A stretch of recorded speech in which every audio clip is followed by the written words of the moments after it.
ជួបបងប្រុសម្នាក់ឲ្យនាងខ្ញុំធ្វើរបៀបដោះត្រឡប់នេះណាត្រឡប់ឡានរបស់ Toyota Blue Cham 010ចារបៀបដោះត្រឡប់បងប្អូនត្រូវមានទូរវិទ្យា8នេះមួយចាអញ្ចឹងជំហានដំបូងបងប្អូនត្រូវគាស់តាមកែមបងប្អូនគាស់តាមកែមនឹងមុនណាចាគឺយើងគាស់នេះគាស់អញ្ចឹងបងប្អូនគាស់ប្រហើបអញ្ចឹងសិនណាចាគាស់ប្រហើបធ្វើម៉េចឲ្យវាហើបសិនបងប្អូនឲ្យហើបតាមជើងវាសិនណាគាស់មកជុំហ្នឹងបងប្អូនគាស់ធ្វើម៉េចឲ្យហើបសិនអញ្ចឹងបងប្អូន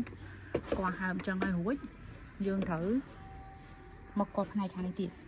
នេះឃើញហើបប៉ុណ្ណឹងហើយយើងគាស់ចេះទៀតបងប្អូនឃើញទេបងប្អូនឃើញអត់នេះគាស់ញែកអញ្ចឹងបងប្អូន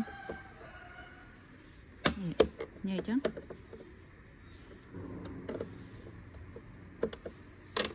នេះប្រហើបអញ្ចឹងបងប្អូនប្រហើបអញ្ចឹងណាចាប្រហើបអញ្ចឹងនេះប្រហើបអញ្ចឹងបងប្អូនណាចាប្រហើបអញ្ចឹងមកហ៎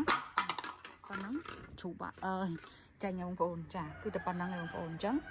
នេះវាមានជើងខាងក្នុងនេះបងប្អូនអញ្ចឹងយើងហើបតាកែមនេះមកគឺយើងដោះចេញបានហើយរបៀបចាប់ចូលវិញយើងដាក់ចូលតាមតនេវាវិញមកបងប្អូនសូមតាមតនេវាវិញមកផ្ទះចូលទៅប៉ុណ្ណឹងមកជាការស្រេច